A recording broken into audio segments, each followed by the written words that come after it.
Ian Thorpe is number one. A kickstart for Australia. Gold and a world record. Now it's Donovan Bailey trying to pick up runners. Donovan Bailey is putting on a third. He's got it! 9.84, a world record for Donovan Bailey and a gold medal! A perfect score.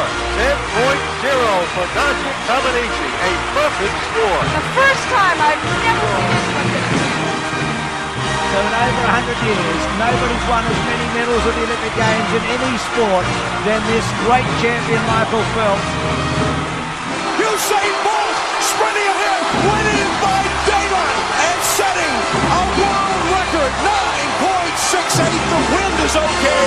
How easy was that? Hello everybody and welcome once again to Off the Podium, the Olympics podcast that is brought to you by nobody because we've got no sponsors, but it's episode 11 and we're here to recap day 9 of the Rio 2016 Olympic Games, a day that, for Australia at least, brought us nothing. So we've got nothing to talk about today. So we're going to talk about Canada today because they at least kept the trend up of winning a medal every single day. They're doing better than Australia now officially with this because they took home a bronze, and it's an awesome bronze because it came in an event that bronze is almost gold because you were never going to win a gold in it anyway. And to speak about this, it's Colin Hilding from Canada. Colin, another bronze day for the Maple Leaf. Yeah, and this is no joke, but this bronze medal may be more exciting than the majority of the gold medals that Canada has ever won, just because of the competition there was in this. And the fact that Andre de Grasse, I'll be talking about him a lot today, he just sort of came out of nowhere in the last year or two. I mean, this guy is going to be the next big thing in the sport, not just in Canada, in the world. Well, it's such, I mean, the event, obviously, the 100 metres, who won, I wonder? Usain Bolt. It's like, I mean, it's the event of the Olympics. It always is. But I can imagine that. Like, I mean, God, we were talking about the fact that our man Josh Clark, we didn't even realise had pulled out of the Olympics like a month ago, and yet we've been talking him up for the last month. I was looking for him. Because I was like wondering, where's the news? Like, where's the news of, Josh Clark bowed out in the first round? I've Googled him, and there's an article from a month ago saying he pulled out with a hamstring injury. So good to see we do our research on the show. But, you know, I mean, if Australia makes the semi-finals in that, it's a big deal for us. Like, let alone I couldn't imagine winning a bronze. So, I mean, have they already started showing the footage of Donovan Bailey watching him winning the bronze medal? Well, Donovan Bailey was in the studio. They haven't shown that footage yet, but he was right. I mean, he's been in the studio probably about 8 to 12 hours a day, just commentating on everything, even stuff that he knows nothing about. They had him on talking about swimming last night. I don't know why. I'm sure there'll be something. I don't know if there's that many people that know Andre de Grasse yet personally where it would be that interesting, but my wife actually videoed me and my son watching it because I wanted him to see one day you were there when Andre de Grasse held his own against Usain Bolt. So maybe we'll put that video up and it will explode all over the internet. So I want to see you exploding all over the TV, apparently. Yeah. But like, okay, just quick question. Is it de Grasse or de Grasse? De Grasse. Okay. It's easy to confuse considering the most famous de Grasse to come out of Canada is de Grasse, but I guess he's now at that level. I just love the fact that you've got an athlete now named after TV shows. I know. I just wish before this event the commentators had given something like, de Grasse, not just a future medalist, but also the first 7 letters of the greatest Canadian TV show of all time. You know that, Bruce McAvaney was commentating. I didn't quite hear him say that as he introduced him, but Bruce kept calling him de Grasse, and I'm like, isn't it de Grasse? But obviously it's de Grasse. But they talked him up a little bit, actually. I know on our favourite website, news.com.au, they, before the final, they were like, Bolt into the final, fast qualifier, ahead of Canadian rising star Andre de Grasse. So, like, they had him on our bit as well. And I was paying attention to him during the race, because I think kind of you always get to the point in any 100 metres, you're like, okay, Bolt's won it, so who's going to get second? Yeah. And Bolt can be in last, and with 10 meters to go, he's won it still. Yes. That's just the way he runs. Well, it was interesting actually with this one because he actually looked like he did get off very slow. Like at the beginning of the race, I'm like, oh shit, Bolt's in trouble here. And then halfway through, I'm like, oh shit. And then all of a sudden he's just like, oh, maybe I should try now. And then he's just like... Yeah, exactly. And even at the end... We talked about that yesterday. Well, even at the end, it legitimately looked like he just stopped. Like, he just didn't... Yeah. I mean...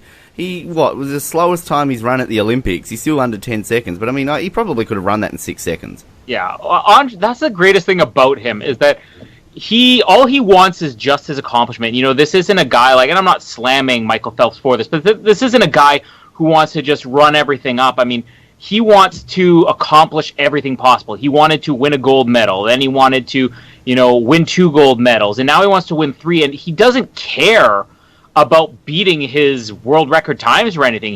He doesn't even care when you watch him in the heats and the semis, you know, whether he's the fastest guy. The heats was hilarious because he actually was only 5th in the heats, and you saw the same thing. Like, he wasn't even really trying. It was just, I need to be the top guy in this heat, and I don't care what my time is. Well, there's a photo already circulating around. I don't know if you've seen it, but they're saying, like, this is the most famous photo of the Olympics so far. And it's, like, I think it's a shot of him in the semi where they've snapped in, like, just crossing the line, looking sort of over his shoulder with this big, wry smile on his face, while every single person behind him is, like, going, like they're trying so hard. And he's Bolt just at the beginning, like... And that was...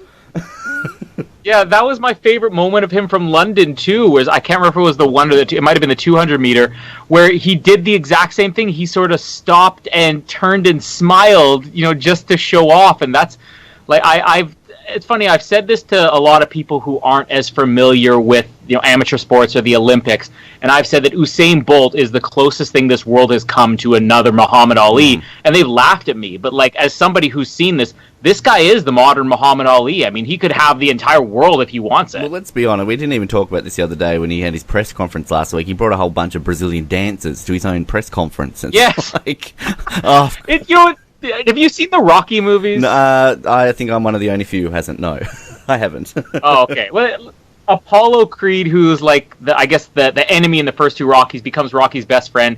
In Rocky 4, he comes out of retirement for a fight against the Russian, and he just turns it into a circus where the ring is rising up. He's got James Brown and a bunch of dancers around him, and he's wearing, like, you know, a big American hat and dancing in the ring, and the Russians just look at him shaking his head. And that is Usain Bolt. Like, he's just a showman, and we don't get showmen in Olympics. Well, it's rare to get him in a lot of sports nowadays anyway. Like, you know, with the way that a lot of sports and athletes are trained now with media and all this kind of stuff, you know, a lot of them almost turn into politicians where it's just all about spin and all this sort of stuff, particularly here in Australia. I mean, I know America's probably a little bit different. They've still got a bit of showman, and Canada too. Like, I mean, we know how showboaty Canadian athletes are, apparently. Yeah. But yeah, it's so much fun to see him. And again, it's kind of like, do you know anybody who doesn't like the man? And if you do, why do you know them? You shouldn't, because they're an idiot.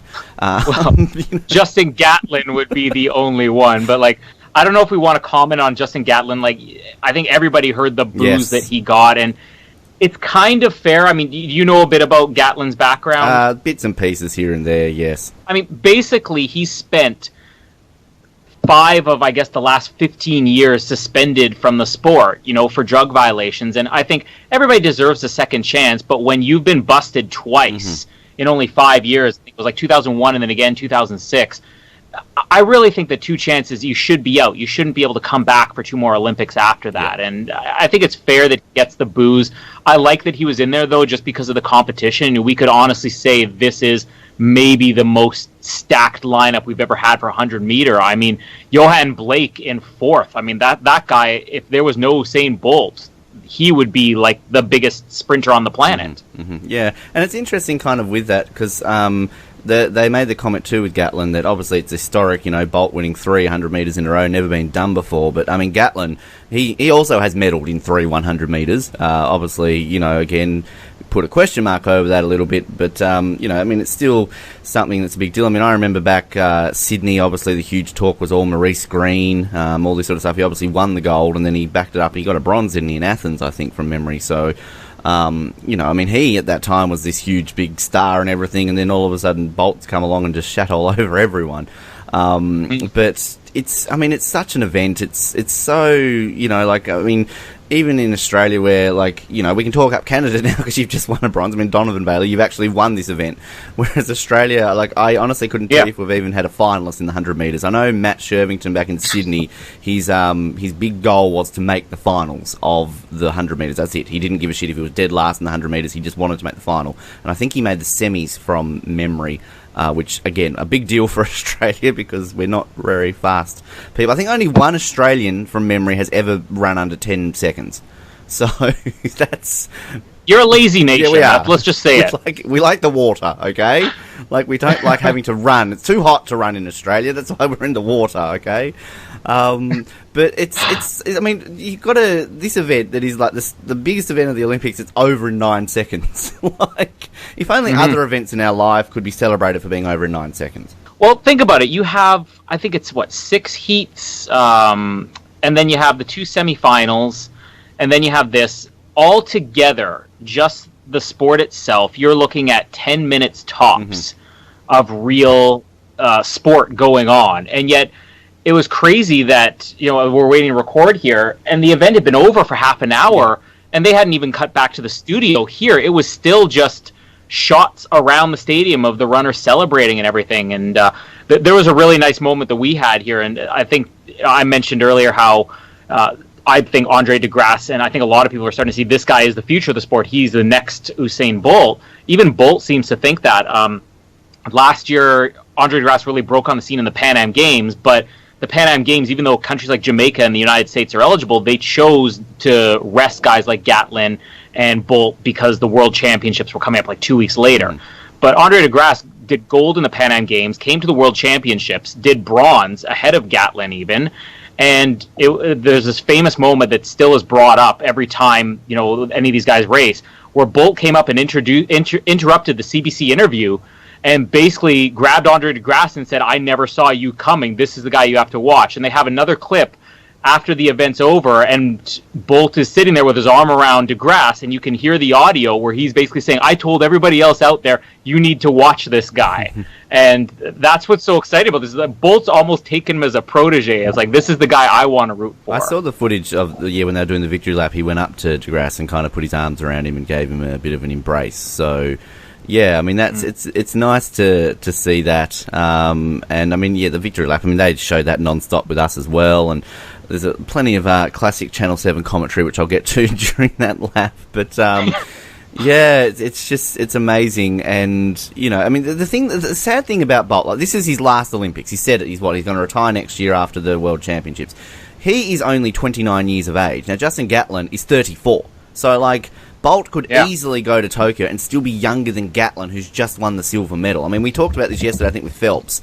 Because there's questions, Ryan Locthe with his, bright, spark personality reckons that he's going to come back for another time. But, I mean, is this it? Do you think Bolt is well and truly done? Yeah, again, I was just before we were getting ready to record, my wife was asking me about this because they were saying on TV, his final appearance. And when they were talking about Phelps yesterday, it was always, maybe his final appearance, even though he said that the last Olympics. And we were even talking about that yesterday, that will Phelps come back? It doesn't seem to be a question with Bolt, that if he says he's going to retire, he's going to do it. And my wife was asking me, why would he do that? Like, this guy's so young, he could do it again. And, I mean, the fact is, he's just not the type of guy. He's the type of guy who would want to go out on top. I wanted to get your opinion on this yesterday, and I wasn't on the show for the whole time, but Bolt made a comment in the last week where he said that he believes this sport needs him to win this third gold. And it's an interesting thought. Like, does the sport need somebody like Usain Bolt, where you could say nobody has ever done this, nobody will ever top this? It's taken, 120 years for somebody to do 3 back-to-back golds in this.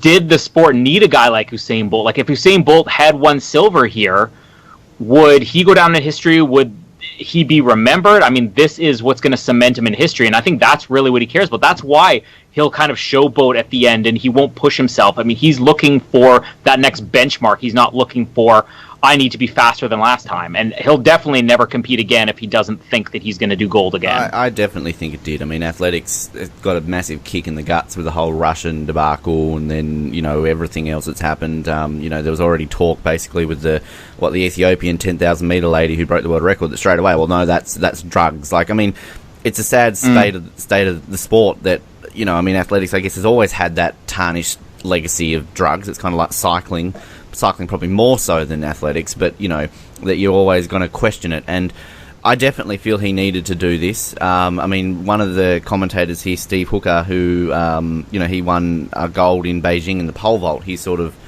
next to Bruce calling the athletics, and he said at the end of it, he's like, it's such a celebration here right now. It's like, but I almost feel like it's a relief because everybody wanted this so much for him to do it. And I feel that there was such more on Bolt doing this than even Phelps, because I almost felt with the whole Phelps situation that they're talking it up, it's Phelps, blah blah blah blah, but Phelps is already the greatest of all time. It's not like Phelps was going to it wasn't like London where if he had to win a couple medals he became the greatest. He was already the greatest. He was just coming back to basically be like, I'm good, I'm going to win more. Whereas Bolt, as you said, this had never been done before. This is the pinnacle of the Olympic. This is the blue ribbon event of the entire Olympic Games. This is the one that everybody cares about the most. Nobody has ever won it 3 times in a row.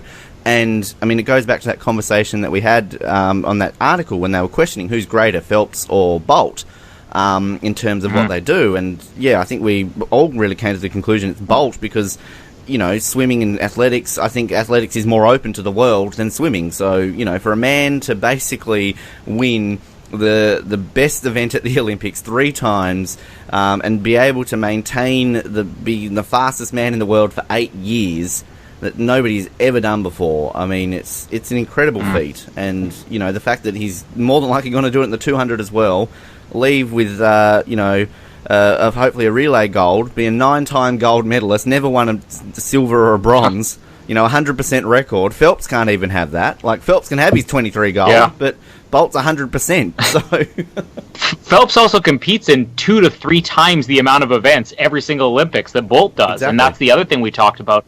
And this isn't knocking Phelps' achievement. I think as a swimmer, there's no denying Phelps is the greatest of all time. But you can't compare swimming to anything else in the Olympics. And even with, being a runner, you have that opportunity to compete in the 100, the 200, and the relay. And even other sports don't have that. A long jumper, they're going to have maybe long jump and maybe they can compete in the heptathlon or something like that too. There's so many events where you have one shot. And the fact that Bolt can have this track record, if he can do this in the 200, if he can do this in the relay, that's what everything's looking at now, is can he do this in all 3 of those events?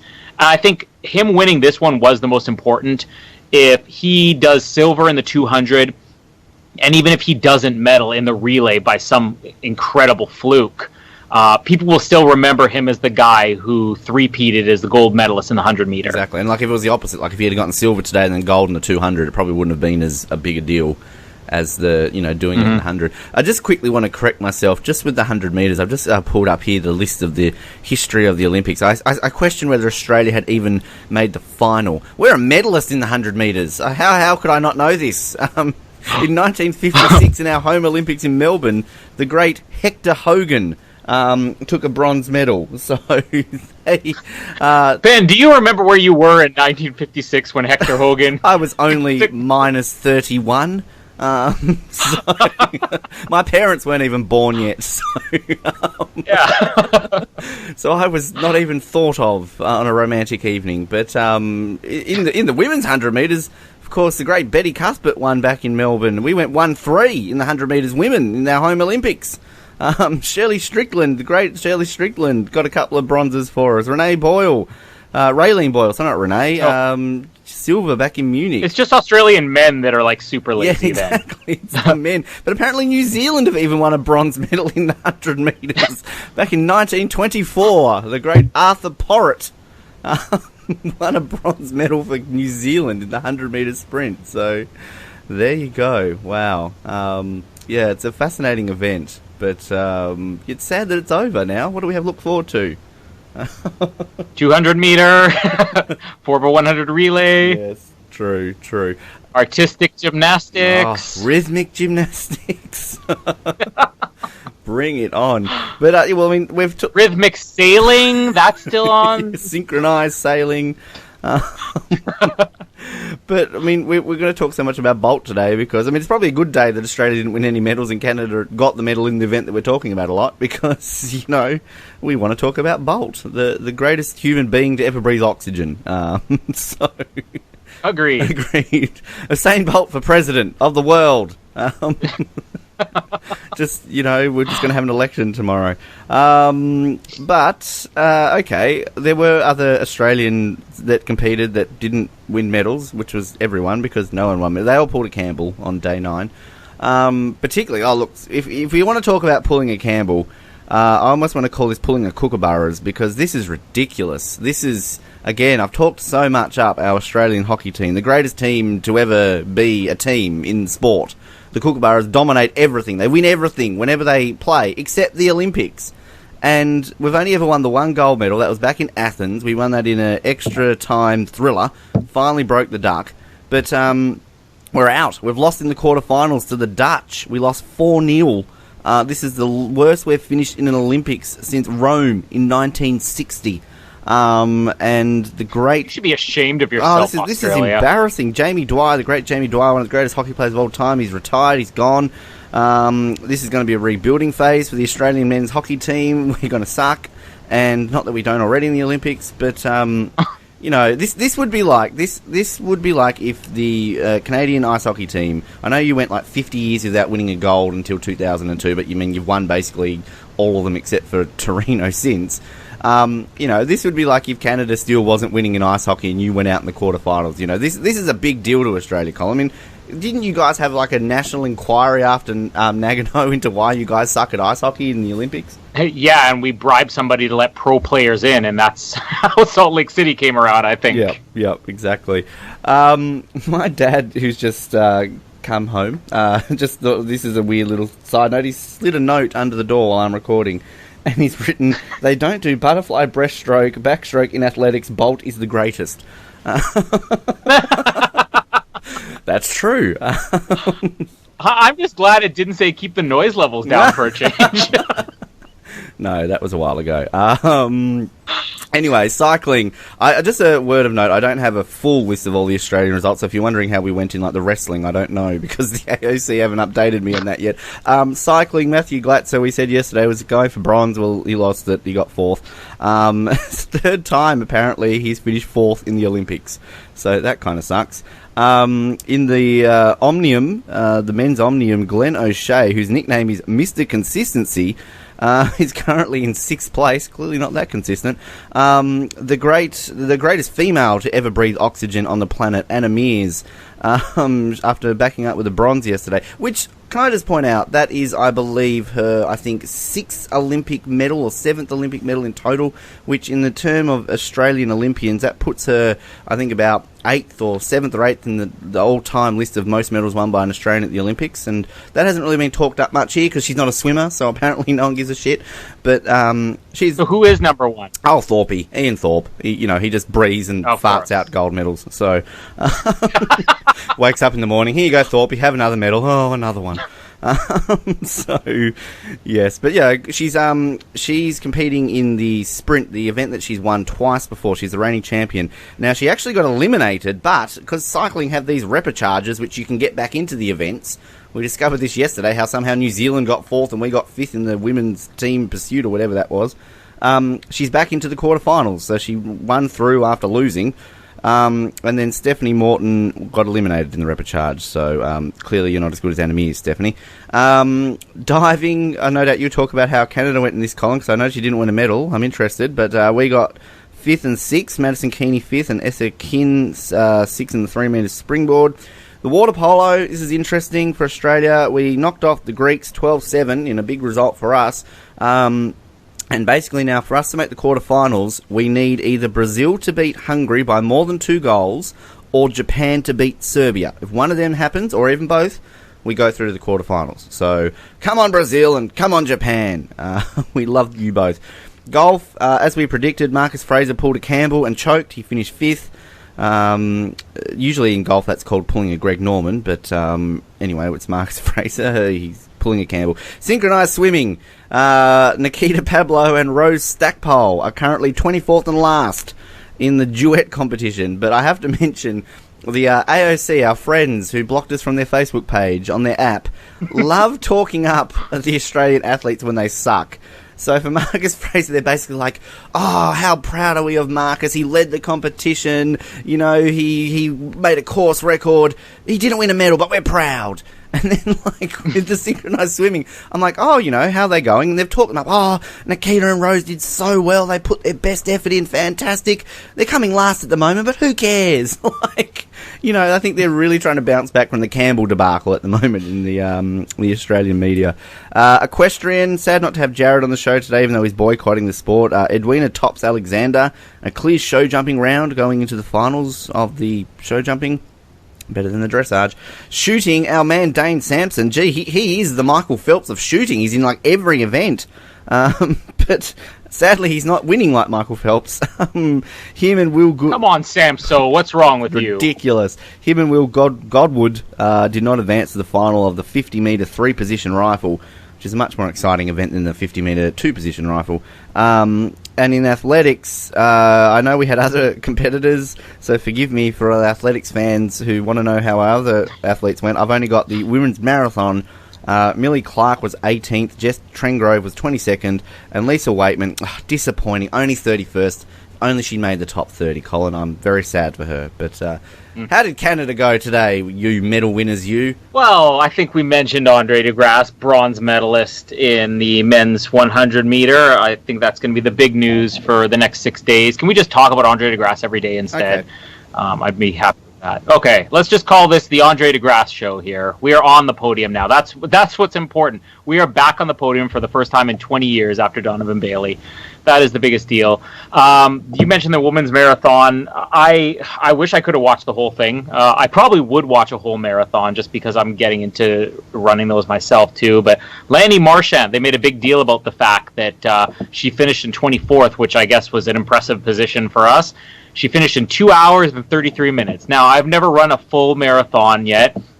I was working up to my first half when I had a knee injury a few months ago. But as I said, I like to compare my times to this. And I was probably on pace for about 2 hours, maybe 2:05, 2:10 for a half marathon.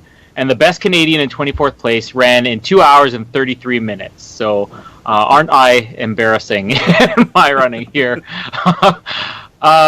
Beach volleyball, this is a sad one again. I was only briefly on the show yesterday, but we had one team eliminated, the one men's team, and we're now down to 0 teams in a matter of just 1 day. And part of that was our 2 female teams were playing each other yesterday, and the winning team, Bansley and Pavan, they actually did advance, but they lost in the quarterfinals to Germany, and it was pretty much a blowout. 21-14 and 21-14. I saw a little bit of it, and it was very sad. Boxing, we had 2 boxers go down. Now, our best hope here, our great white hope, I guess, Mandy Bujol, she's still to come, but the men's light welterweight, Arthur Bayer-Slanov, good old he lost... Arthur, and he lost to Germany's Artem Harutyunyan. Oh, not him. I'm sounding like Ben here, butchering all these names. Women's middleweight also, Ariane Fortin. She lost 2-1 in a decision against Dariga Shakimova of Kazakhstan. Cycling, our favorite Kate O'Brien, who fell over in the team sprint. She didn't fall over this time, but she was 12th in her qualification. I guess as long as she stays up, the main thing. She That's the performs Olympics. much. Stay up. Yeah. Yep. In all fairness, I mean, I think they placed better when she fell down. So I don't know. Diving, I'll get to that last because I have a couple of things to say about diving here. Equestrian, you mentioned it, and I just love that the horses are mentioned as part of the results here. Like, the Human Olympics have horses, so we have Amy Miller aboard Heros, yes. and Eric Lamaze, who's riding Fine Lady number 5. I wonder if the previous 4 Fine Ladies died, because this guy's been around since Sydney. You weren't that fine, number 3. Yeah, that's right. Fine Lady number 2 helped him medal in Sydney, I think it was. He's up to 5 now. Anyway, so they got through qualification.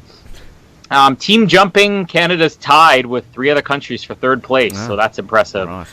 And I'm not even going to cover golf because I couldn't care less at this point. I don't know why. You just have to worry about the women's golf now, and no one will watch that if they didn't watch the men's, so it's fine. I just find it disgusting that on American television, I'm going to do my NBC rant right now. NBC I swear, they air golf every Saturday as it is, or whatever American network. One of the American networks is airing about 6 hours of golf every Saturday. And here you have the Olympics, you have 1,000 events going on, and they choose to just air golf for, I swear, 6 hours straight today. It was just disgusting. Can I just quickly interrupt, actually, really quickly? On that, though, there might be a reason with that, because I was actually reading a little bit about the whole TV sort of situation, the broadcasting and everything, and it was fascinating, given that golf and rugby are obviously brand new sports, and, you know, the Olympic broadcasting services are used to, you know, airing all the other sports. They apparently handed all the duties over to, for the rugby sevens, to whoever the New Zealand broadcasters are, because obviously New Zealand love their rugby. And, yeah, for the golf, I think it might be they just handed it to NBC. They're like, we won't you are in control of doing it. So that's probably why that, you know, America and their golf. Like, when you think about America and the great things they love, I think of shooting and golf. So, yeah, exactly. America knows two things. You heard it here first: shooting and golf. Yes, Phelps who? Yeah. Two more events I'll actually mention today. I'll skip the sailing as usual. I didn't even synchronized swimming, my favorite. I loved watching Jacqueline Simoneau and Corinne Thomas, who came in 7th place in the preliminary round.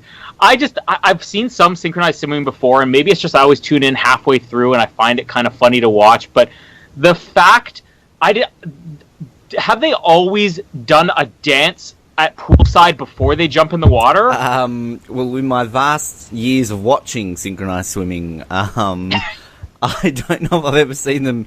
What is it, like a break dance or like a full-on Michael Jackson routine? It was kind of like a very stiff, a mime crossed with a ballerina is what I would compare it to. And they're standing at poolside doing this, and then they get in the water. And I don't know if it was part of their routine or something, but yeah.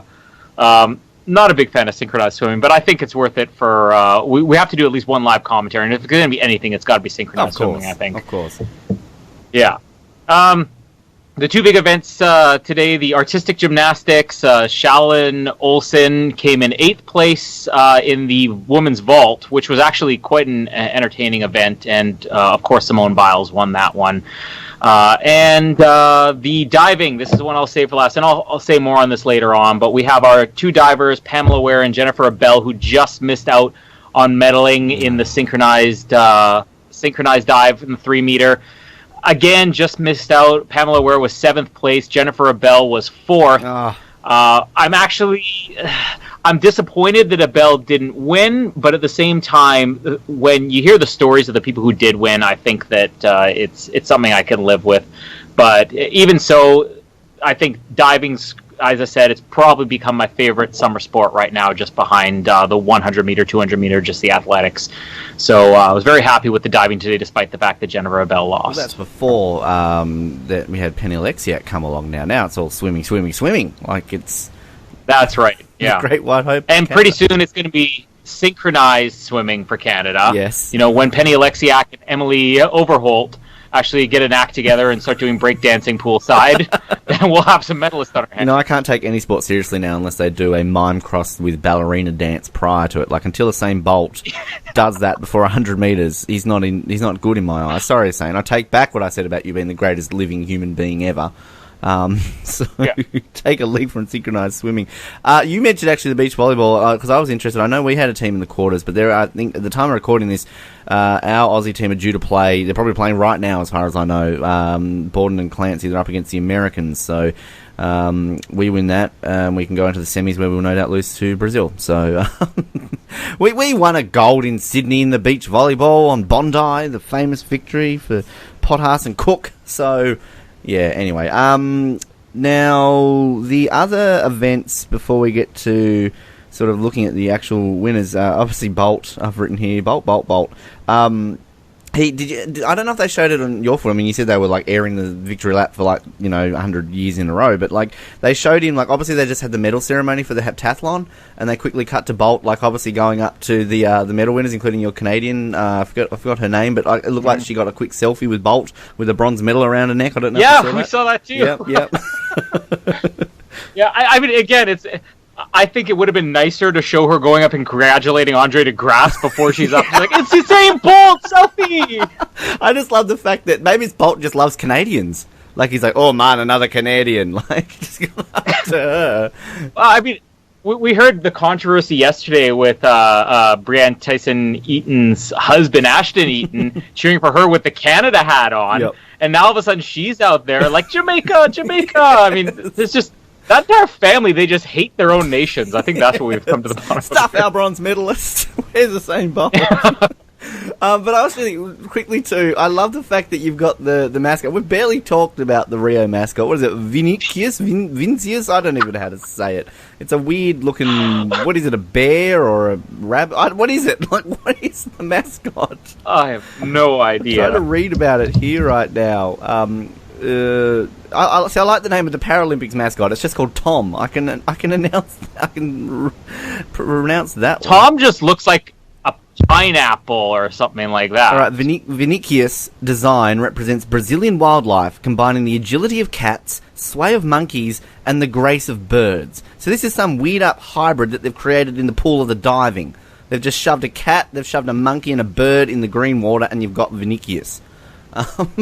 And even he couldn't help himself but get a bunch of selfies with Bolt today. I loved it. Like, at the end of the race, they've conveniently placed the mascot who's smiling and like waving, like going hello with a giant figurine of himself. Like, come and grab me. Bolt's promptly ignored him at first before going back up to him. And then you see this person in the suit. Like, I don't know who that is. Like, it's Jimmy or John or, I don't know, some random Brazilian kid they've shoved in a suit who's, like, pooing his pants because he's got Usain Bolt touching him. And in the background, you can see, like, this Vinicius, like, almost fainting in excitement that Bolt's come and touched the suit. Oh, it was hilarious. And I think it's the guy who had the run-in with Ryan Lochte earlier. That's what I'm thinking from of the the suit. cops. See, That's how Ryan Lochte gave it up so quickly. I don't know if we're going to touch on that. We story, will. but Trust me. Ryan Lochte.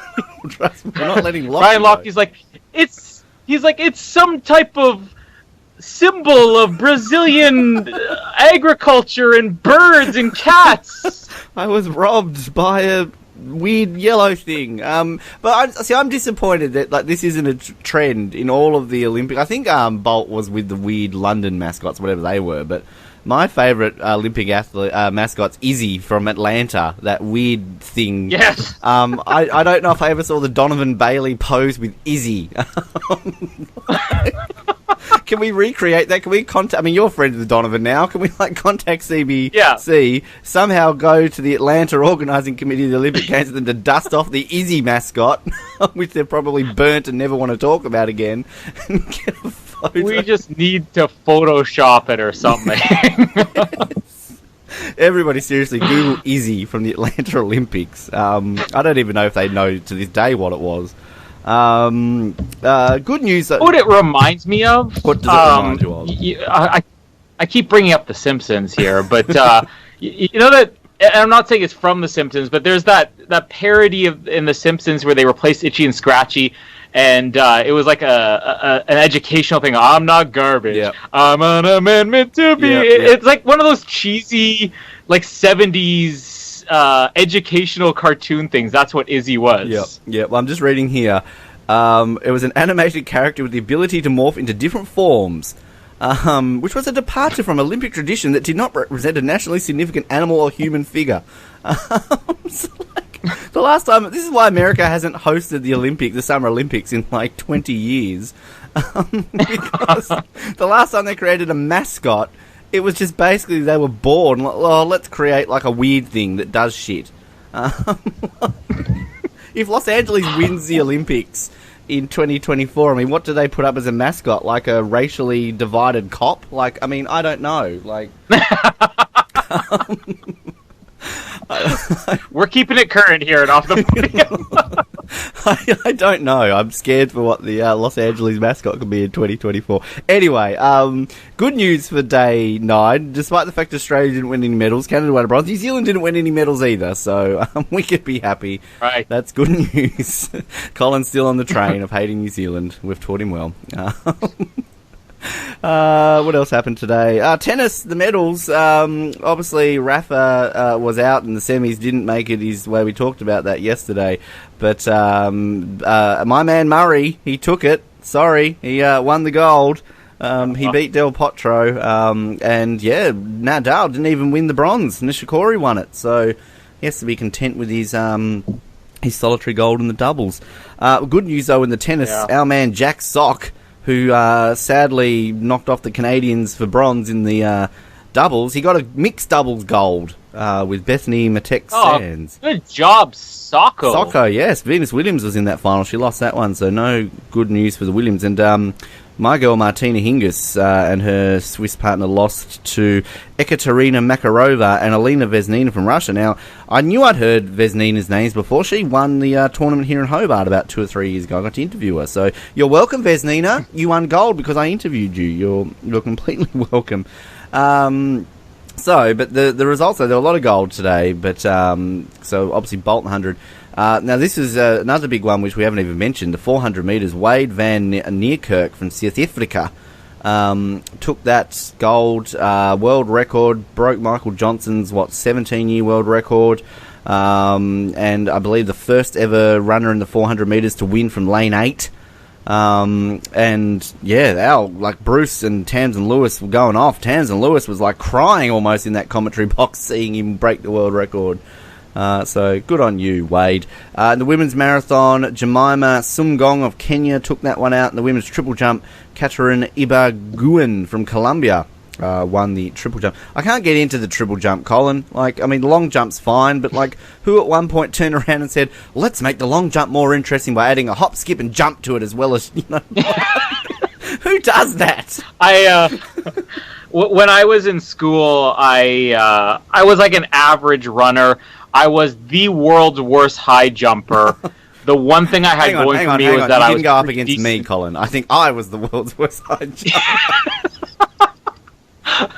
Ben's like, let me try to step over this thing. I was decent in the long jump, and I gotta be honest, I was too embarrassed to ever hop, skip, and jump into the triple jump, so I would find any excuse to not do that one. Why stop at triple? Why not the quadruple jump? Or make it... Why don't we add a somersault and a cartwheel in there? Hop, skip, jump, somersault, and cartwheel. And a ballerina/mime dance beforehand. This is the thing that I think the Olympic movement needs. Stop introducing sport climbing and, surfing. Invent different ones in the same sport. Like the athletics, you've got the 100 metres. Why not the 50 metres? See if Bolt can do well in that. The swimming, you've got the 50, the 100. Well, why not the 150 metres? The 200, the 250, the 3. See if Michael Phelps can win 20 gold medals. You could have a... And where's rock, paper, and scissors in this Olympics? Come on. Exactly. Where's watching paint dry? This is why the Hobart 2020 Olympics were going to be great, because we had these. This is where Flin Flon is going to take the world by storm with all these events. We still have a chance. Flin Flon 28-28. Exactly. Come on now. Triple jump, please. Where's if this is rowing, you'd have the triple jump, the 3 times jump, the jump with 3 parts. You would have 3 different events with the same thing. Anyway, boxing. I'm going to put this out there right now, and Ben doesn't have to agree with this, but if we can get up to, let's say, 25 likes on Facebook by the end of this week, we will put up a video of all 3 hosts doing a hop, skip, jump, somersault, cartwheel. I'll agree to that, because we know it's not going to happen. I'm down to that, and you can see why that... I sadly have never been an Olympian, so done. 25 likes, get us there. We would do it. Boxing, the men's light flyweight, Hasanboy Dusmatov of Uzbekistan took the gold there. Cycling men's sprint, Jason Kenny from Britain, he got the gold. Diving, as we mentioned, the 3-metre springboard. Well, China won that one, surprisingly. Shi Ting Mao took that one. Hazy was a silver in Italy. You got beaten by an Italian dive. Well, that's fair enough. We talked about Italian diving last week. Fencing, the team's épée, the big event of the fencing. This is what it all leads up to. Everyone talks about this in the world of fencing. France show why they're good at poking people with silver sticks. They won the gold. Good on you, France, not. Britain took the gold in... They had a good day, the Brits. Justin Rose in the golf. Good for him. Bubba Watson. I love that guy just because his name is Bubba Watson. He didn't win a medal. So, anyway, gymnastics. I didn't know the Brits were good at gymnastics. Max Whitlock took 2 gold in the men's floor and the men's pommel horse. As you mentioned, Simone Biles. And we haven't really talked about Simone. Now, she's been talked up as just this... You know, I mean, this is, what, a 3rd gold of the games now, isn't it? She's probably going to win another 370,000. She's just dominating this. But, you know, she won the women's vault. I mean, how much is she talked up over there in Canada, at least? I mean, you get the NBC coverage, so I can imagine she's been talked up a lot on that. But is she a big deal in Canada as well, gymnastics, or just the gymnast and Simone Biles? I kind of feel like with American coverage, no matter what sport you're in, they always have, this is the Michael Phelps of the sport. Like, no matter what Olympics it is, whoever is the big person that time is always like, this is possibly the greatest person in the sport. But when you do get somebody where the Canadian commentators will commentate on it, you know they are a big deal. They don't go out of their way to mention, Simone Biles. But I will say during the vault, the Canadian commentators were especially critical of everybody. And when Biles came up, they basically said, gold medal right there. Like, it wasn't even a question. So, yeah. I guess she pretty much is the biggest deal. They just don't go out of their way to say She it. could be future wife material. I've just double-checked her age. So she's... she's 19, so that's all right. She was actually born 4 days before me. Well, 10 years and 4 days before me. But March the 14th. But yeah, no, good on you, Simone. She's, the most decorated American female gymnast in World Championship history. And just what I'm reading about her there. So, good on you, Simone. Good on you. The women's uneven bars was won by Alya Mustafina from Russia. Sailing, oh God, weren't we hanging out for these? The first medals were handed out in sailing. The men's RSX, one of the blue ribbon events of sailing. Dorian van Rijsselberg of the Netherlands took gold. And in the women's RSX, France, Charlene Picon. I want to go in sailing. She took that one out. Shooting, men's 50-metre rifle, 3 positions we mentioned before. That went to Nicole Campariani of Italy.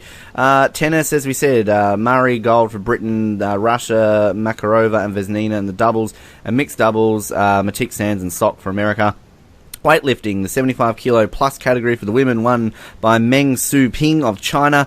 And in the Greco-Roman, the wrestling started. Oh, we love the wrestling. The 59-kilogram Greco-Roman category, never in doubt. The great Ismael Barrero of Cuba. I predicted it at pre-games, and he came through, won that one.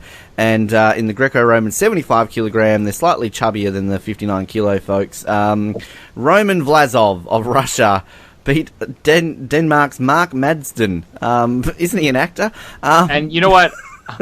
I did hear that he was the Simone Biles of Greco-Roman, too. That's what the commentators are saying over here. Yes. I had no idea. Like, I'm learning a lot about Denmark in these Olympics, Colin. They can swim and they can wrestle. I thought they could just sail. I thought that's all the Danes could do. So, they've added extra programs to their Olympics. Anyway, so the medal tally after day 9, no change. Actually, there is change at the top because Britain have leaped to second. They're ahead of the Chinese. What's going on? Britain don't even know what they're doing with themselves. America clearly on top. We don't even do a question that. But yeah, Britain 15 gold, 16 silver, 7 bronze, 38 in total. China have dropped to third. This is an inquiry if China get beaten by Britain. 15 gold, 13 silver, 17 bronze. They got more in total. It's all Tom Daly's fault. Yes, come on. Exactly. No, it's Dong Dong's fault for winning silver yesterday. If he had won gold, China would have been in second right now. Come on, Dong Dong. Thanks a lot, Dong Dong. Exactly. Russia in fourth, Germany in fifth. Australia have dropped down to ninth. We're behind the French again. Come on, Australia. The French. We're only behind. We've won the same amount of gold. Actually, no, we haven't. No, we've won less gold. Shit. God, no, this isn't good. Canada 15th, 2 gold, 2 silver, 9 bronze, and New Zealand still in 14th place. If I'm to sort this medal tally by bronze medals, Colin, Canada's in 6th, so you're equal with Australia. So, all right. Come on, Canada. Look at that. We're almost We're almost in the top 5 of third placers. This is amazing. You totally are doing your country proud. All right, before we get to what we watch, other news section, I mean, obviously the big news of the day, which we shouldn't laugh, but it's not hard to laugh at this. Ryan Locthe was held up at gunpoint. Now, this is wrong when we're laughing about. If this was like Phelps or Bolt, we'd be like, oh my god, we're so concerned. The fact it's Ryan Locthe, no one gives a shit. Now, I mentioned to this off air, Fox Sports News in Australia claimed that they had the world exclusive because somehow they managed to score an interview with Ryan Lochte's mother, who told them that he was held up by gunpoint. Now, all these people were quick to come out and confirm it, but then I think Ryan Lochte's coach and somebody else like, oh, no, this didn't happen. But then Locthe did an interview and as he said, we got pulled over in the taxi and these guys came out with a police badge, no lights, should I be reading this like Ryan Locthe? No lights, no nothing, just a police badge, and they pulled us over. Locthe said. They pulled out their guns. They told the other swimmers to get down on the ground. They got down on the ground. I refused. I was like, we didn't... I told them, if I'm a man during the day, I'm a man at night. I'm currently not dating, I said to the police. I'm sorry, I can't keep reading this because I can't take him seriously, but like... You know, this isn't funny because the guy got held up and I mean, he's fine. Like, he didn't die or anything. Like, we're not mourning the death of Ryan Locthe. But, I have to say, clearly, the people who held him up at gunpoint had just watched his reality show and like, give me my life back! Give me my life back, Ryan Locthe! What would Ryan Locthe do? Just YouTube it, everybody. There's another thing. If we can hit 30 likes... we will do a live commentary of episode 1 of what would Ryan Locthe do. It's just like, it's so ridiculous. Maybe this is a whole ploy like we were talking about the other day when you get a second season. Like, they've just hired a bunch of Brazilian cops. They've secretly been filming this. So like, on season 2 of What Would Ryan Locthe Do, we see what he does when faced with a gun in his face in Brazil. And he's just sitting in the back of the taxi going, wow, you know, you've got guns. It's funny because, I mean, we said, obviously, Justin Gatlin's the type of guy that, like, Usain Bolt's the guy that there isn't anybody who doesn't love him. Justin Gatlin's the guy that there really isn't anybody that loves him.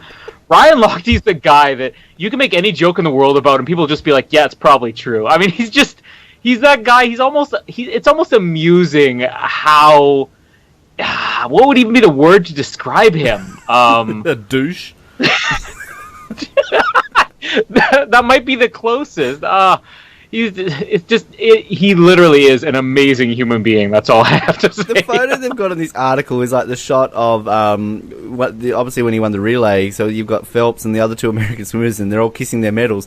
It honestly looks like it's like because Lochte's got silver hair right now. Like whether or not he's just got grey hair or he's just decided the ladies like the silver foxes. But like. He's just there, and like this photo honestly looks like it's like a dad with his 3 sons, like taking him out to win gold medals. And he's only, you said, like a year older than Phelps. So like, why does Phelps look like he's ready to go off to college for the day, and Locthe looks like he's about to check into a nursing home? Look, again, all it takes is an Olympic mascot to tell you, dye your hair silver, people will like it, and Locthe will do it. He just doesn't know it. It's sad. He doesn't know any better. Stop messing with him, people. Well, of course, CBC incorrectly reported that Michael Phelps got held up at gunpoint. I believe. Yeah, that's right. Breaking news. Michael Phelps has been... Oh, sorry. I got the wrong taxi. It was Ryan Locthe. So, good coverage in Canada of the breaking news. Oh, right. We hope you're okay. I just have to say here, Ryan Lochte's official website. Oh, God.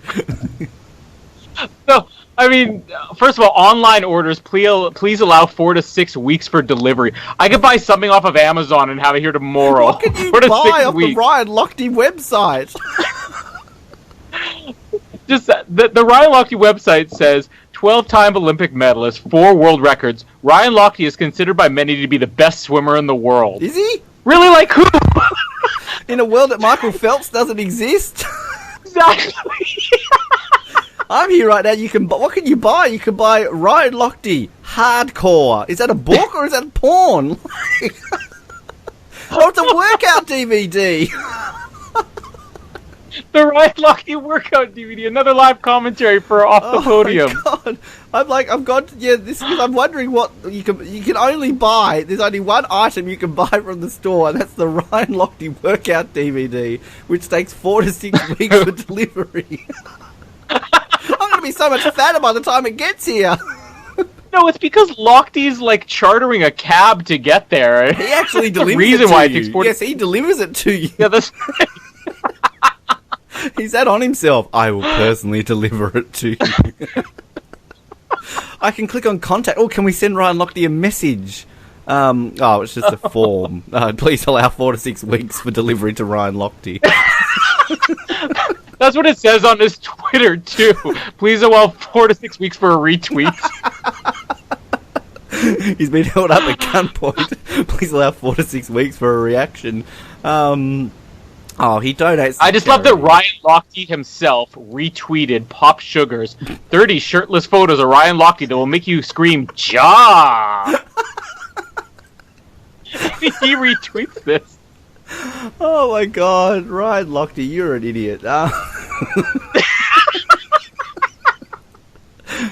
Oh God, I thought this was going to be the bold episode. I've got to. Can we just read live Ryan Locthe tweets for the next half hour? I've ditched the razor for @gentle hair remove. 3 treatments and now I'm always silky smooth.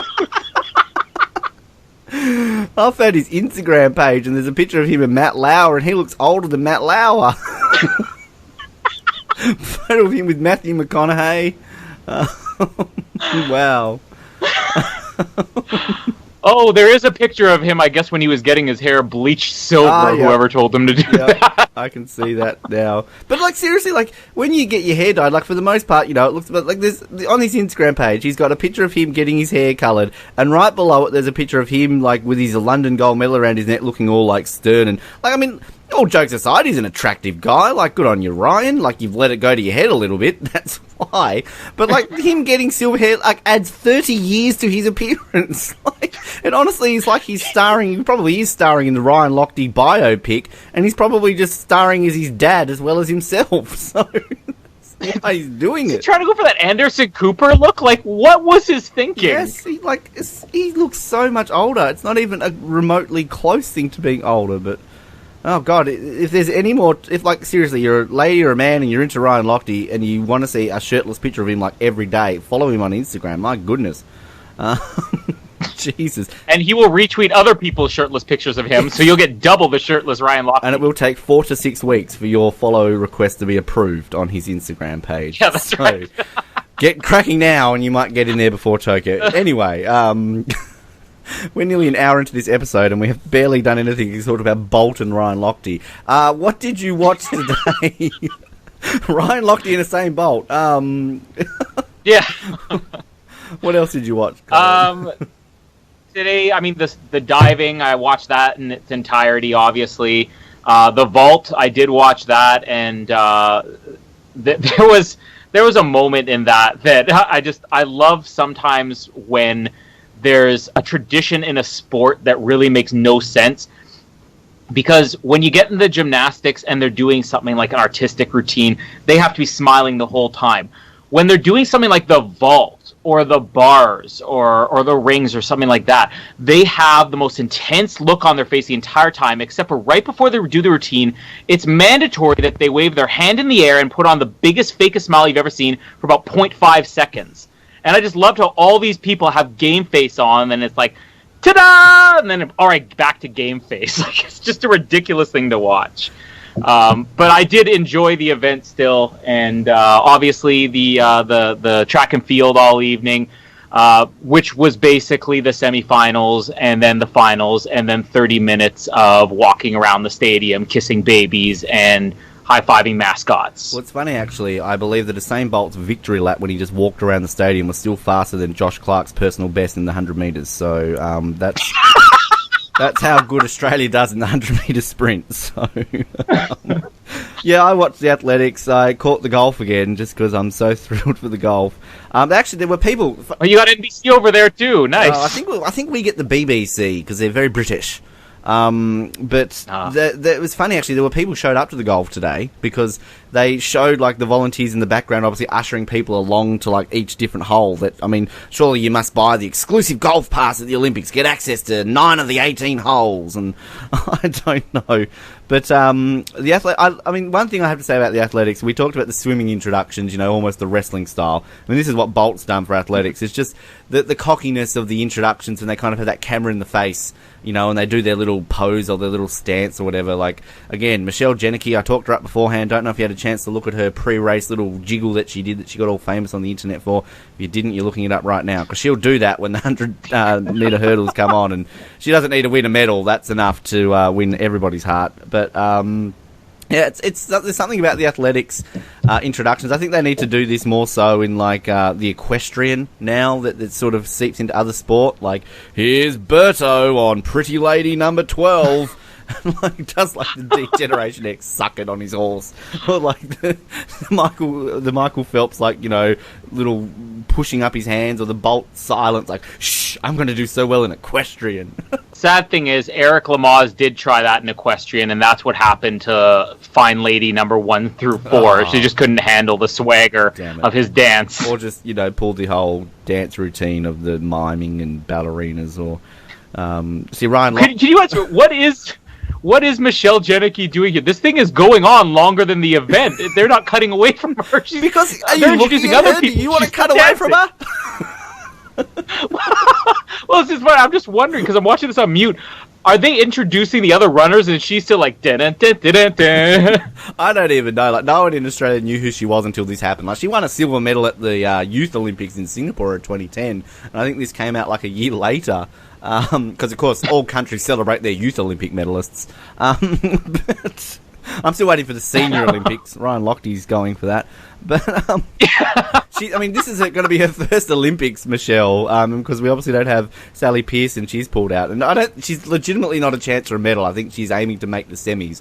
But I follow her on Instagram, and that's an Instagram account worth following. So, she did like a shoot for a Sports Illustrated or something like that, which is quite nice. So, hello, Michelle Jenneke. But yes, I lost where I was talking. I watched stuff. Good for you. Athlete of the day. I'm not even questioning this one, but I think I've got an idea that you're going to pick one of two, I'm guessing. Well, it has to be Usain Bolt. Of course. There's no way you could pick anybody other than Usain Bolt. I did want to give a shout out, though, to just a great story we have, or two great stories, both involving the diving. I mentioned that having Jennifer Abel lose in the diving was a heartbreaker, but the bronze medalist from Italy, this was her, I think they said her 5th Olympics, and it was her final one, and it's the first time she's medaled in 5 Olympics, and she came in the bronze, which is fantastic. But the big one was the silver medalist in 3-meter springboard, Win Kai, I don't know if I'm pronouncing that right, Qinkai. Basically, she was awarded the silver medal, stepped down from the podium, and her fiancé was right there with a ring proposing to her in front of the crowd, stepping right off the podium. He's also an athlete. I don't know what he's competing in. I wasn't able to find it, but he's also there competing. So just a cool story. Made it a little bit easier to accept that Jennifer Abel lost. But if we're looking athlete of the day, we could be naming this athlete of the century, and Usain Bolt, hands down. Absolutely. I've written here, athlete of the day, Usain Bolt. Didn't even think twice. But I'll give a special prop out, though, to our South African 400-metre runner, Wade van Niekerk, just because world record, winning from lane 8. That's pretty decent if you don't mind. But if only he hadn't have done that on the day that Bolt became like the greatest living thing in the world. So, sorry, Wade. Sorry for you. Wade. What are you, French or something? Did you visit France before you went to Brazil? Wife of the day. I don't know what this segment is. We talked up yesterday. We said our fan message went to a synchronized swimmer called Amy Thompson, from Australia, and she'll get a nod today. But you know, I also got to give a special nod to Simone. But actually, stuff it, Usain Bolt. He's. Who are we kidding here, Colin? Like, it doesn't matter. I had somebody to put up for you, but you know what? If you love Usain that much, I'm not going to stand in your I want to way. see your like silver medalist in the wife of the day category. But like, come on now, it doesn't matter what sexuality you are, which way you swing. You are, or everybody in this planet wants to marry Usain Bolt. So, but who have you got for me tomorrow? Going through the vault today, it is amazing how many of the 18-year-olds are clearly like 10 or 11. Hilarious that one of the Chinese ones, I did send you a picture. My wife honestly thought she was 6 years old. She's 16. This is also the event with the 41-year-old in it, or however old she was. Yep. And she did quite well today, so I thought that would have been a potential wife of the day. But as I was watching this, I found one that looked like she was of legal age, but not of legal age to be your mother. So I'll just send you a few images here that I found. I'm kind of concerned the fact that you just legitimately look. I found one who's of legal. Oh, hang on. Okay, I'm distracted. Who's she? This was the only one I found that looked like she was legal enough that we weren't going to get in trouble for setting Ben up with her here. Yes. So her name is Julia Steingruber. She's a Swiss gymnast. Also, Julia the villain in Steingruber. Die Yeah, Hard. I pronounced that. That's right. She did great in Die Hard.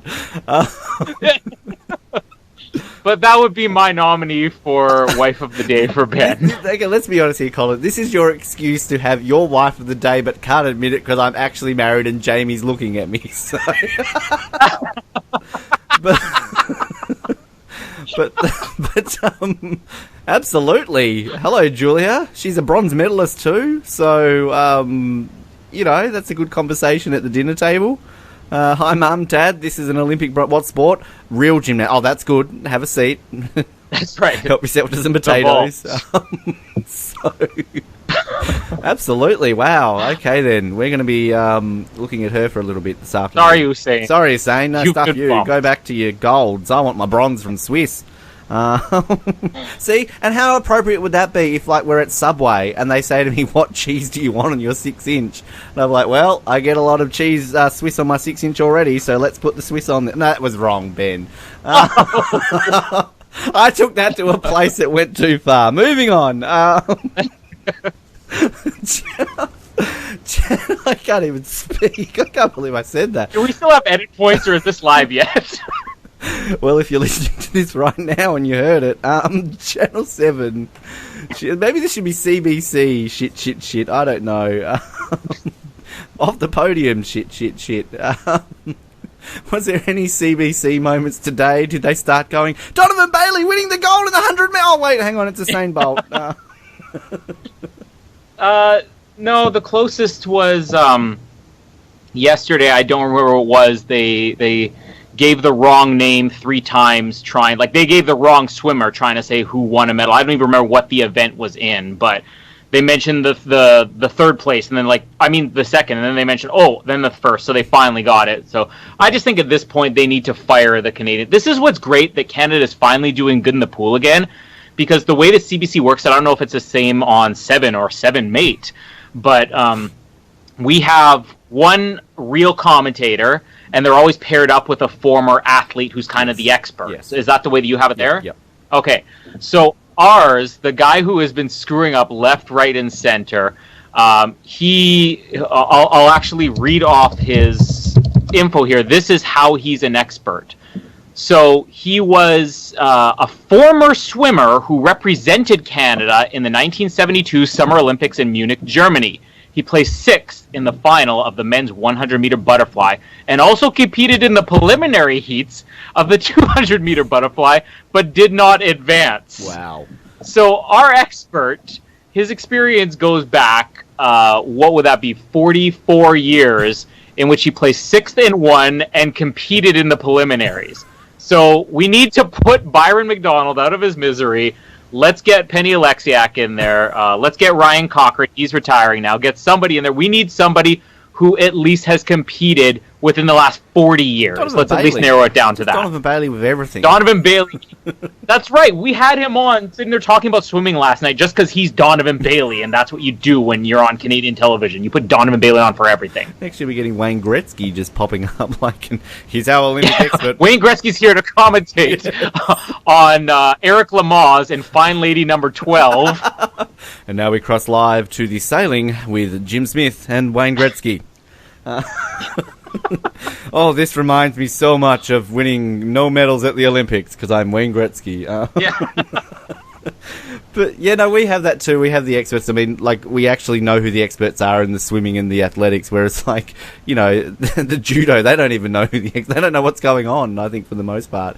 But, yeah, now athletics, so obviously we've got Bruce, our legendary Bruce, but, yeah, they have Tamsin Lewis, who kind of joins Bruce for the female events, even though she was calling the men's 400 metres. And then Steve Hooker, our gold medalist from the pole vault in Beijing, the big Ranger lion. Look him up. He looks like he's got a mane of red hair. But he generally does the field events with another guy. I can't remember the name of it, but they just have like musical chairs in the Channel 7 commentary box. They're just like, oh, Steve, join Bruce for the sprint because he was doing the Usain Bolt call. Thank you, Ben. Yeah, I mean, my commentary comes from the 100 metres, the little lines that both Hooker and Bruce were saying. So Steve Hooker, after Bolt wins, just so everybody out there wants to know that Usain Bolt is a human being and not a robot, says he's made of skin, muscles, bones, and things that make up a human. So I'm glad that Steve Hooker's got the inside word there. Now, Bruce, I don't know how to describe Bruce. I mean, this is the man that obviously you know him as the guy who talks up Aruba being the line of a Beach Boys song. But, yeah. I mean, he's Mr. Olympics, they call him on Channel 7. He's been going to the Olympics since Moscow. I mean, he's a very highly respected sports commentator in this country. He calls Australian rules football. He calls horse racing. He loves his horse racing, Bruce. I mean, I grew up absolutely idolising him because I wanted to be a sports commentator, and he was up there as one of my favourites. Everybody likes to try and impersonate him. He likes to say special. There's one particular Australian rules footballer who he absolutely loves, and every time he gets the ball he says, oh, delicious. When he gets delicious. Do not let the man commentate on women's gymnastics, please. There's a parody. There's a comedian in Australia called Billy Birmingham. He's AKA known as the 12th Man. He got very famous in the 80s and 90s for releasing parody CDs of our cricket commentators in Australia. He became very successful because our cricket commentators were very sort of impersonable. They had very unique voices, and they're quite funny. But after the Sydney Olympics, he released a track just ripping into Bruce McAvaney, and I'll have to find it to you and send the link. I know it goes for about 5 minutes, but it's funny. But basically, he completely recreates the call of Kathy Freeman winning the 400 metres, and at the end of it, it proceeds, because, you know, Bruce gets very excited over Kathy Freeman. It's like, Kathy's done it! She's shat all over them! Oh, special! Oh, can I borrow a tissue? I need to clean up. Like, it's just funny. It's just Bruce gets excited. There's so much more life over there than here. Yes. We just have like very serious, and they're always, like I said, the majority of the commentary fails we've had outside of calling the Chinese pigs. The majority of the commentary fails that we've had for here in Canada, or they're about to say something mean. They're like, should I say this? And then they backpedal. Like, nobody would say this to their face, but yeah. But, I mean, I want some energy. Get some energy. But Bruce says, so the same Bolt's doing the lap of honour. He's going up to get selfies with the crowd, and Bruce promptly turns around and goes, oh, wouldn't you like to be in that shot right now? Like, it's just the way he says it. It's just so that. Then Bolt's going around holding his shoes, and it looks like he's about to throw them in the crowd, and Bruce goes, oh, throw it our way, please. But the best one, we're talking about Bruce McAvaney trying to stretch things out. And I'm no disrespect to Bruce, because the guy is a walking encyclopedia. He can pull off stats out of nowhere. I went to an AFL match here in Hobart, and they had a very prominent footballer at this luncheon, and I actually got to sit next to him, and we were talking about, because he is an expert commentator and commentates next to Bruce McAvaney, and we got on talking about Bruce McAvaney, about how knowledgeable he is, and we're like, oh, surely he has like a list of notes in front of him, he, you know, knows he prepares, and this guy turns around and says, no, he's like, everything that he says, he knows off the top of my head, he's a freak. So, like, Bruce McAvaney knows everything. But he turns around and says, as he's doing the lap, he says, and I've written this down word for word, Brazil can lay claim to the greatest football of all time in Pelé, and now they can claim to hosting the greatest sprinter of all time. So, like, how do you stretch that? Like, Brazil's got the greatest footballer, and now Usain Bolt's in their country. Like, he won gold in London, in Beijing. Like, oh, London can lay claim to having the greatest super spy of all time in movies, and now they're hosted Usain Bolt. And like, what do they say with China? Like, China has Dong Dong, and now they've got Usain. But like, seriously, Bruce, that's the way you... Well, let's be honest. Rio is now proud because they have hosted the greatest silver medalist to ever be named twice in Dong Dong. Yes. So every country now in the world is like great because they've got something really good, as well as having Usain Bolt just walk in their country. This is why he's the greatest human being of all time. Because we are the greatest podcast for having Usain Bolt propose as a wife for one of our hosts. Yes. So that's our claim to fame. It's ridiculous. News.com today, you shitter. The only one I've got here. Still in Australia, we need to talk about the fucking Campbell sisters. Get over it, they choked, the swimming's over. But they've got a headline here on news.com.au, and I have no idea how they can connect Bronte Campbell to Donald Trump, but they have. The headline is, Bronte's perfect Trump sledge. And then it says, it keeps getting easier to get behind our swimmers. Bronte Campbell delivered the perfect sledge to Donald Trump. This is a headline in Australia. And I don't even know what the sledge is. I haven't even read that far. What does it say here? Talking about... Oh, here we go. Speaking about the contrasting fortunes between America's swim team compared to Australia, she laughed in the face of suggestions we should mimic how the US does things. And she replied, I think if we ended up copying America, we'd end up with someone like Donald Trump as our president, Campbell said. I don't think that's a good idea. And to which the news.com.au journalist, who in this case is James Matthew, I think he was the one we were ripping into the other day, he's written the following line, stuff the medal count, that's Australia 1, USA 0. Like, that's not even a good sledge. That's shit. Like, oh, God, news.com.au had a slow day because they couldn't bash the Campbells. You're such a vicious people, aren't you? You were talking a few seconds ago about our commentators. Do you want our news journalists as well? Anyway, okay, who's your Canada fan profile? Whose name is such and such, and why are they Canadian today? Oh, well, again, I wish this is the second time I was going to put it off, but I did put it off originally, I should say. But Jennifer Abel, our great diver, the amazing Jennifer Abel, she is the Canadian choice of the day. I just want to say, again, if people want to look these up, just Google, hi, my name is Team Canada, and they're all there. She has the most perfect handwriting that I have ever seen. It's really spectacular. That alone is worth the trip to Team Canada's website. So it starts, hello, my name is Jennifer Abel, and I am Canadian. My favorite Olympic moment is the arrival at the Olympic Village. So, just right off the bat, I think she misunderstood. Okay, stop. The question is, what's your favorite... Stop, Colin. Is this Canada's Ryan Lochte? We'll get to that.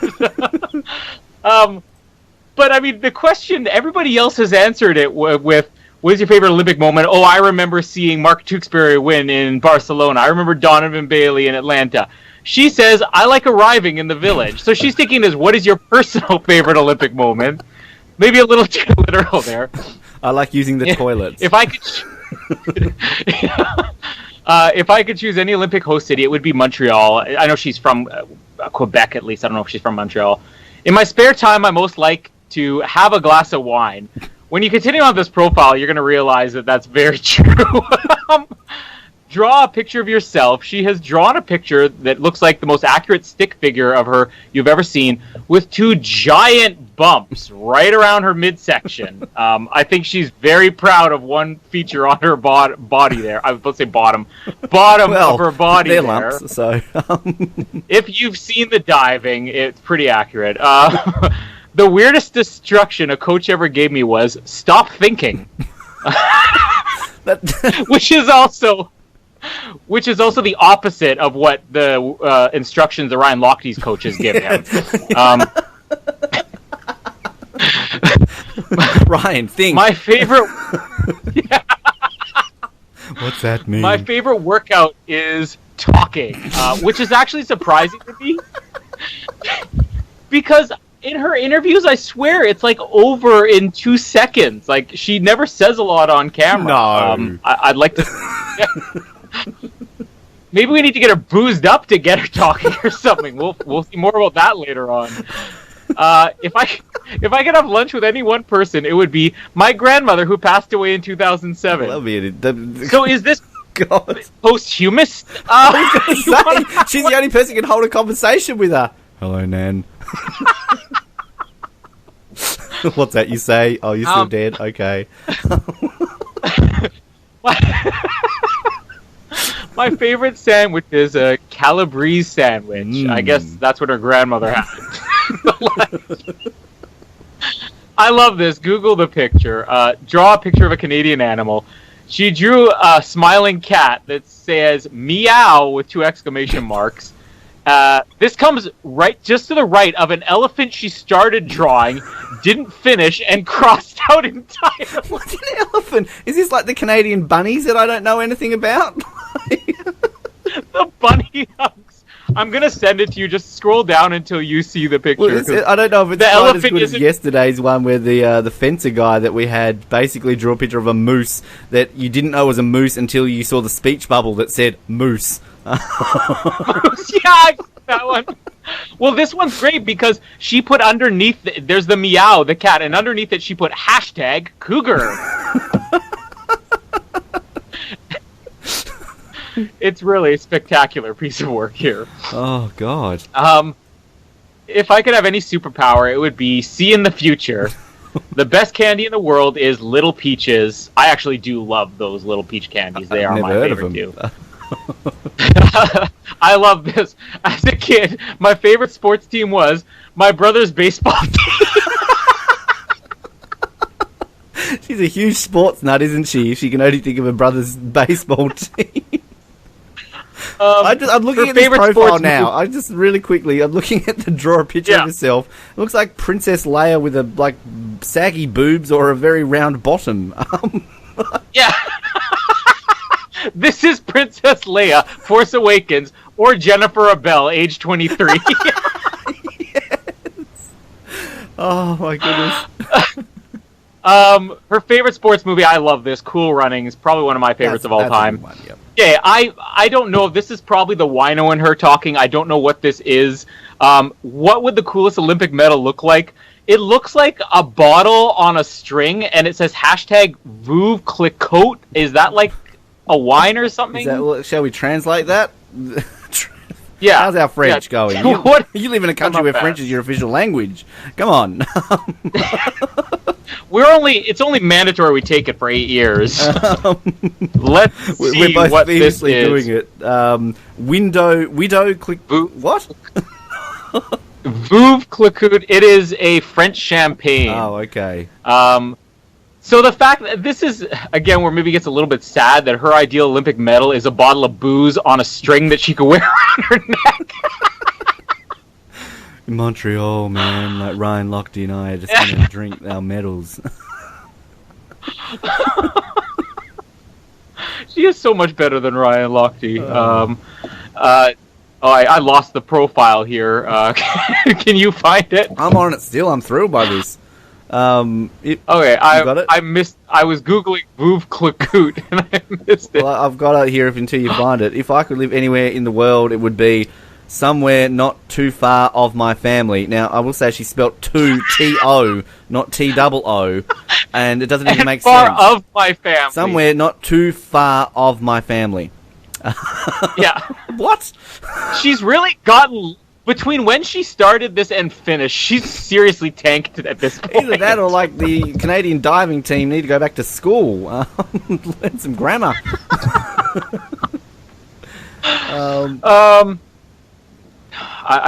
almost back here again. I don't know how when I lost I was it. little, I always thought that I was a princess, and now I am a queen. Ha ha ha ha ha. Yeah! Which is followed by, I love this, my favorite joke to tell is, I don't have any jokes to tell because I am not funny. I thought the Princess and Queen one was pretty funny. You need to go back to that the what was it one the other day with the jalapeno nose or whatever it is. Tell that to your teammate there, Jennifer. Like, come on. She is spectacular, though. This is Jennifer Abel, our almost medalist. Cursive, live your passion. She hasn't even cursive live, and like she's put the L with a gap in between it. Like, do you know what cursive is, Jennifer? Can't even do that properly. And I love the fact that you've got a promo video for your Olympics, which still has to relate to the Winter Olympics. Team Canada, ice in our veins. You should probably get drug tested. That's not very good if you've got ice in your veins. So Penny Alexiak's going to get her medals taken away from her. Yeah, that is Jennifer Abel. Star of the day, her and Ryan Locthe. Stuff Usain Bolt. Okay, fan messages. Where are we up to? I haven't even looked at these today. Hello, AOC, if you're listening. God, the Campbells are still getting love. Why? Just why? Exactly. This one is from Leanne of Victoria to Richie Campbell. Yes, I am getting up around 3 a.m. to watch you and your team. Keep up the good work. Okay, I don't know exactly what Richie does, but clearly at 3 a.m. Let's see. Oh no, these are yeah. Hang on, these have not updated because there was a volleyball one from yesterday where they're asking her to come out and train with them. Like it's they don't read them and like reply to you. It's not Twitter. Breaking news. Please reply to this message. Breaking news. I've just got here on the Australian Olympic team app. Somehow they've managed to connect an Australian athlete to Usain Bolt. Somehow. They've written here, Brandon Stark qualified for the final of the men's high jump just moments after watching Jamaica's Usain Bolt become the first. Like, how do you connect that? Anyway, so hang on. Let's see if they've updated. You know what? I'm surprised we don't have the story that Josh Clark is currently the most famous person to ever not run in a race with Usain Bolt. Exactly. This is ridiculous. The AOC is so in touch with, like, Usain Bolt. These fan messages are from 15 hours ago, so these actually haven't updated since yesterday's episode. Hope you win the gold. Yes. I hope you're going to go well in London. Oh, I don't think we read this one. This is all boring now. Jackson, my Tassie boy. Jackson Marks in Tasmania. Great to Cam McAvoy. Great swimming. You have served Australia well, and we enjoy watching you in class time. Wow, okay. To Jim, overseas fan. I think we've heard from Jim a lot. To Nicole Zagami. I don't know who Nicole is, but Jim writes, you are so feisty. Bring on the US and Italy. Isn't that bad to say feisty? Rick from Queensland to... Not for J-Mac. Not for That must be J for J-Mac. To Georgia Bowl. Hi, Georgia. What an amazing season you've had. A tough week for you, swimming a little below what you would have expected. You're just bagging her out. Keep your chin up. Stay focused. Enjoy the next 4 years and you will achieve huge results. Rani from Victoria to Isabel Bishop. Hi, Isabel. I look up to you, and someday I hope to be an Olympic swimmer, just like you. Oh, isn't that sweet? What the hell? Mary Van Dissel from South Australia. I'm really hoping that this guy, Scott Keach, is an equestrian person, because otherwise this is a bit disturbing about what Scott does in his spare time. We will always be grateful for you breaking in our flaxen chestnut pony, Desiree, over 25 years ago. Good luck for your first jumping round in Rio. Best wishes, Mary and Beatrix Van Dissel. Clearly, breaking in a pony 25 years ago is a big deal. Is that pony still with us, is the question? Yeah, well, I don't know. Anyway, so they're boring today. God, pick up your game, AOC. You're too busy blocking people on Facebook to update your app. What sport are we going to today, Colin? Which ones have we not done yet? All right, just looking. We haven't done any. Are any martial arts in there? Taekwondo. Oh, wrestling. Yeah, let's go for wrestling. Freestyle or Greco-Roman? Yeah. What's your poison? Greco. Greco. Oh, we've got the one athlete in Ivan Popov. Okay, Ivan, let's learn about you. All right, who was the Greco-Roman one that was in the Roman Vlasov? Yes. What if we just sent out? Hi, what's the guy's name again? Ivan Your guy? Popov. Hi, Ivan, how are you? I heard Roman Vlasov was talking some serious smack about you earlier. Yes. Hang on, before I get there, I'm just going to quickly read here. It says in his biography, Russian-born Ivan Popov made history in 2010 by claiming the first ever Commonwealth Games wrestling gold medal for Australia in 32 years. Oh, what a legend. His nickname... Ivan, thank you. His nickname is Ivan. Alright. Oh, they took a while to come up with that one. Off the podium, email. Should really put in a different email address so they might approve it for once. Maybe it's crashed because they're going through so many of our messages we can't update it in 18 hours. Okay, so... thanks for breaking in our pony 20 years ago. Hey, Ivan, I heard...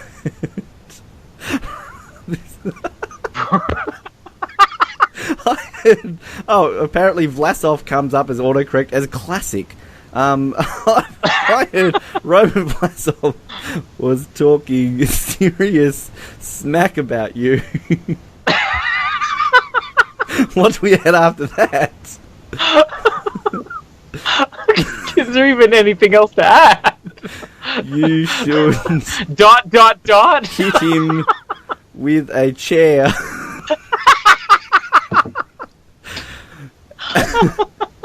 And get him in a sharpshooter. Yeah. Kick his ass, sea bass.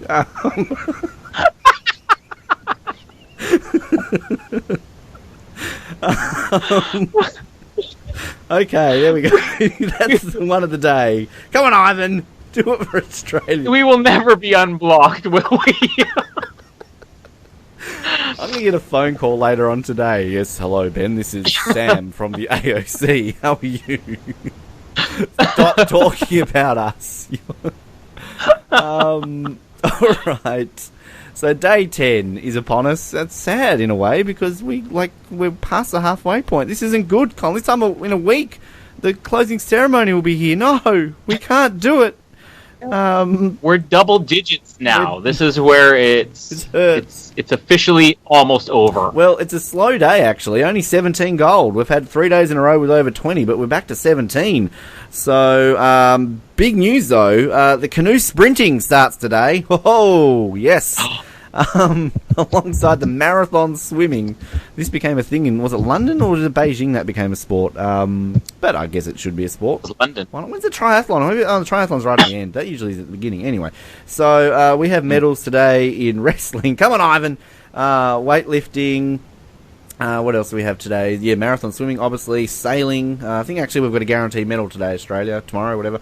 The artistic gymnastics continues. We've got equestrian medals. Track cycling, boxing, and obviously athletics as well. So, yes, it's exciting because it's the Olympics, Colin. I don't know if you've got any... I've got nothing written here for Australia. A medal in sailing is what I know we're going to get. So that's about all I can tell you. Do you have anything Canada's looking forward to today? Well, I was so preoccupied with Bolt and DeGrasse all day today that I haven't even looked up to see what is on tomorrow. When I go through CBC's, what CBC actually has listed in their programming, it just says athletics and beach volleyball all day. And I know we're not in beach volleyball anymore. Right now I'm watching US and Australia play on CBC. Well, US won the first set, so right now it's 12-10 or 12-11 in the second. Australia is in there still. Okay, come on, Australia. Come on, let's do it. All right. Well, but you mentioned the canoe sprint, and that is the big thing because probably one of the most consistent Olympians we have in the Summer Olympics, Adam Van Coverden, one of my favorite Olympians of all time. Just a great personality, great all-around guy. He's up in the kayak, the 1,000 meters, so that's what I'll be watching tomorrow morning on the way to work. I do love the fact that you've got a sport where you've got to have canoe and kayak. Because you've got to have both. Yeah. Like, is it canoe or the kayak one where they're essentially kneeling in the boat? I like that one. That's fun to watch. The canoe. I think that's canoe. Yeah, I don't know. That to me, like, it's all well and good sitting down in a boat. Like, anyone can do that. Like, I can't even kneel down to, like, pick up something off the ground without hurting myself. Like, I couldn't imagine being in a boat. like doing it for like a kilometre. So good on you, people who nearly. Well, in all fairness, you're not Adam Vancouver now. Well, I'm not. We won gold in that 4 years ago in some event in the canoeing. So I could probably tell you if I did my research. Hang on, I've pulled it up here. The men's K4 1,000 metres took out the gold. We beat Hungary and Czech Republic. So suck on that, Adam Vancouver, whatever your name is. Well, he is the Canadian that has medaled 3 Olympics in a row. So if he medals here, I think that might make him the first summer Olympian to medal in 4 separate Olympics. Well, does he won a gold? He won a gold in Athens, yes, in the K1 500. Good for you. He switched to the 1,000 in London. Right. And he pulled off a silver, so, yeah. Okay, then. Well, let's root for him, because he got beaten by a Norwegian 4 years ago. And he beat... Not a Norwegian. They're as bad as the French. And he beat... I love this guy's name from Germany. Max Hoff. Like, is that just because they love the Hoff over there in Germany? Like, I'm going to change his last name to the Hoff. Just like Degrassi Junior High. Oh, my goodness. Anyway, so yes, the canoe sprinting. Get excited for the canoe sprinting. 3 days to modern pentathlon as well. It's getting exciting. Woo. Facebook, yes, 25 likes and we will do a triple jump for you. So do it. Facebook / No, wait. You can't back out that easy. A hop, skip, jump, somersault, cartwheel. Oh, right, okay. Well, I can probably do the first 3 of that. I don't know about the last 2. I'll try. I'll probably end up killing myself. Off the Podium podcast on Facebook. Email offthepodium@hotmail.com. iTunes, YouTube. Thanks for all the downloads and support on that. It's been great. And, Colin, another fun day and looking forward to another day tomorrow. Yeah, and from now on, I don't want to be known as Colin. I want to be known as my nickname, also Ivan. Yes. Thanks, Ivan, for your time. Somehow we spent this episode, a 90-minute episode, talking about the Olympics for 30, and the other 60 talking about Ryan Locthe and Usain Bolt. So, go figure. But yes, we'll be back tomorrow. Thank you very much. And just quickly, if you're listening in Brazil, just remember that not only can you lay claim to the greatest football of all time and hosting the greatest sprinter of all time, but you can also lay claim to listening to a podcast. Good night.